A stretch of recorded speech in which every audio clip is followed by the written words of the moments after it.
Programang ito ay rated SPG, striktong patnubay at gabay ng magulang ang kailangan. Magdudulot ng pagkalito sa mga tao kung buhay o patay na ba umano si Tanggol. Bagamat buhay pa si Tanggol ay hindi maglalabas ng anunsyo ang mga Montenegro tungkol sa totoong kalagayan ni Tanggol. Ang lalabas sa media ay may isang Montenegro na pinaglalamayan.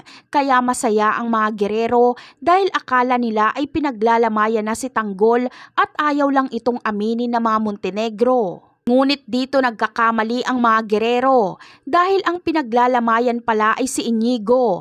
Sasadyain ang kampo nila Tanggol na hindi magpakita si Tanggol dahil tapos naman na ang kampanya.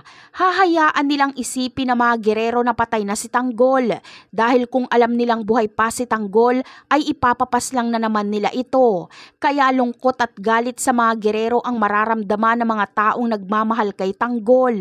Pero isang araw bago ang eleksyon ay dito nahaharap si Tanggol sa media at iaanunsyo na tuloy ang kanyang laban sa mga Guerrero.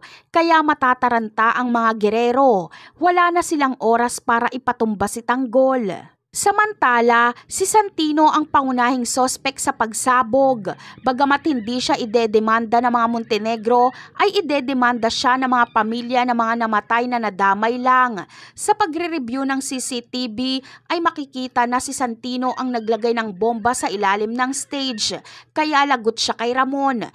Pinagtangkaan niya si Tanggol kaya tutugisin siya ni Ramon. Mas tatawagin si Santino na terorista. Ang masama pa sa kalagayan ni Santino ay aakuin niya ang kasalanan. Uutusan kasi siya ni Lucio na kapag mabulilyaso sila ay aaminin na lang ni Santino na siya ang nagpasabog at wala siyang ibang kasama.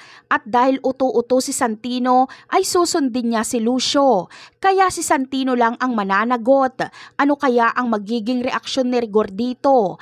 Abangan na lang natin yan. Bye!